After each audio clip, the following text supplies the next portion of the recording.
Hello नमस्कार श्री स्वामी समर्थ। स्वागत आहे तुम्हा सगळ्यांचं माझ्या YouTube चॅनलवरती। आजचा दिवस तुम्हा सर्वांना खूप छान सुखाचा आणि आनंदाचा जाऊ देत हीच मी स्वामींच्या चरणी प्रार्थना करते आणि आजच्या व्हिडिओला सुरुवात करते। पण त्या अगोदर तुम्ही माझ्या चॅनलवरती जर नवीन असाल तर चॅनलला सबस्क्राइब नक्की करा। त्याचबरोबर कमेंटमध्ये श्री स्वामी समर्थ लिहायला अजिबात विसरू नका। उद्या 24 ऑक्टोबर 2024 वार आहे गुरुवार आणि उद्याच्या दिवशी आलेला आहे गुरुपुष्यामृत योग। जेव्हा पुष्य नक्षत्र हे गुरुवारी येतं तेव्हा गुरुपुष्यामृत योग हा तयार होत असतो। तर गुरुपुष्यामृत योगाला अतिशय दुर्मिळ योग असं म्हटलं जातं, अमृत योग असं सुद्धा आपण याला म्हणत असतो। आणि म्हणूनच पुष्य नक्षत्र मध्ये येणारा प्रत्येक क्षण हा अतिशय महत्त्वाचा आणि शुभ असा मानला जातो।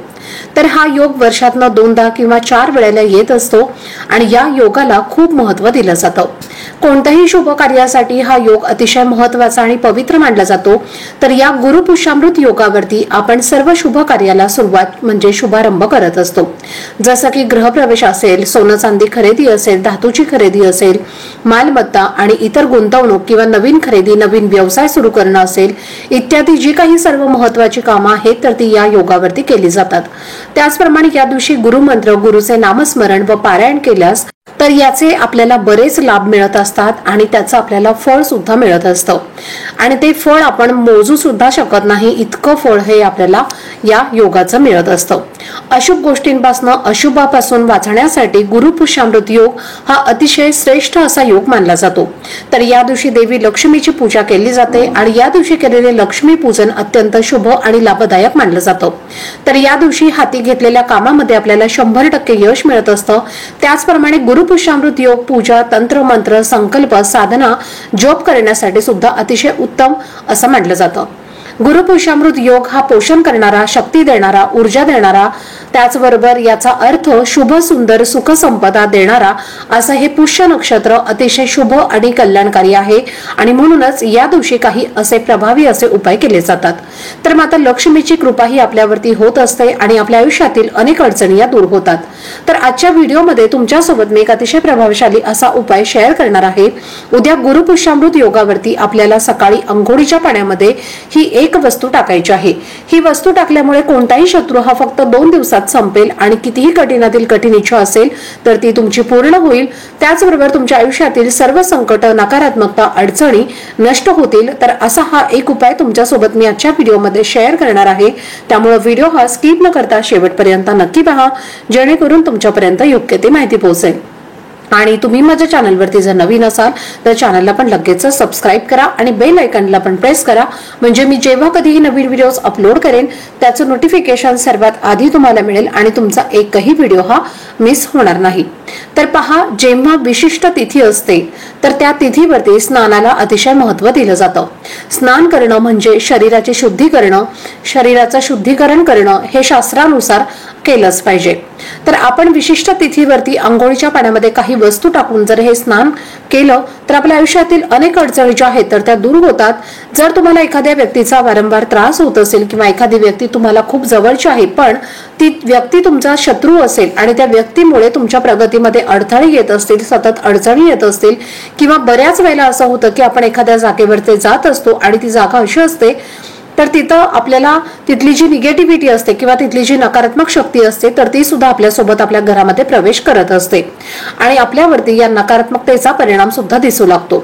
जसं की व्यक्ती अचानकपणे चिडचिड करायला लागते किंवा त्या व्यक्तीचं कोणतंही महत्त्वाचं काम पूर्ण होत नाही, प्रत्येक कामामध्ये त्या व्यक्तीला अपयश येत असतं, अनेक आर्थिक संकटांना सामोरं जावं लागतं, कोणतीही गोष्ट मनासारखी घडत नाही। तर या सर्व अडचणी दूर होण्यासाठी हा उपाय अतिशय प्रभावशाली असा मानला जातो।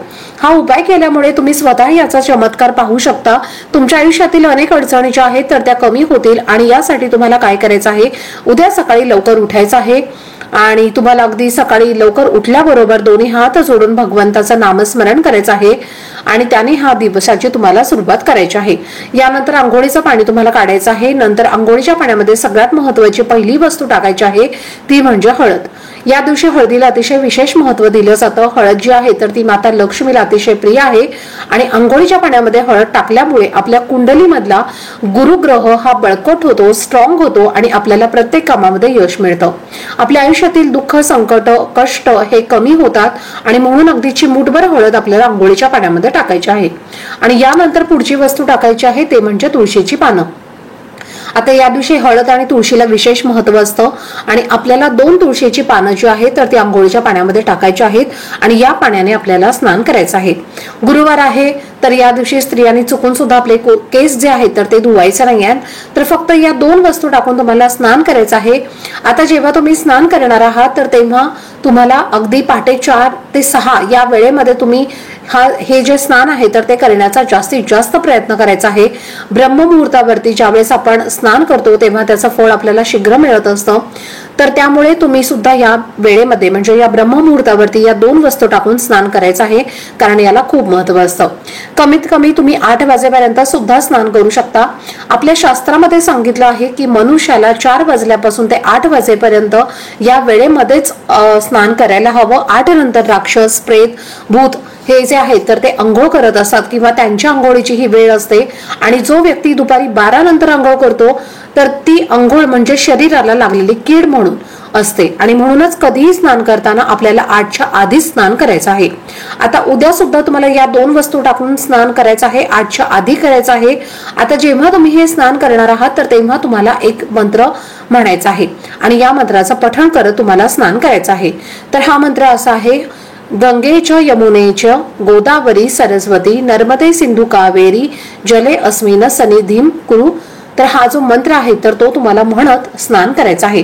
आता हा मंत्र तुम्हाला म्हणणं शक्य नसेल तर अगदी साधा सोपा मंत्र तुम्ही म्हणू शकता, हर हर गंगे असं म्हणत सुद्धा तुम्ही हे स्नान केलं तरीही चालेल।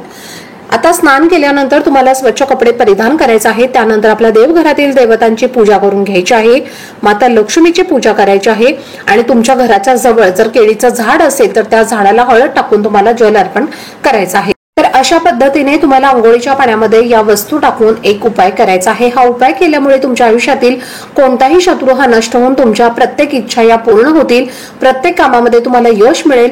आजचा व्हिडिओ जर तुम्हाला आवडला असेल, माहितीपूर्ण वाटला असेल तर व्हिडिओला जास्तीत जास्त लाईक, शेअर आणि चॅनलला सबस्क्राईब नक्की करा। भेटूयात पुढच्या व्हिडिओमध्ये, तोपर्यंत सर्वांना श्री स्वामी समर्थ।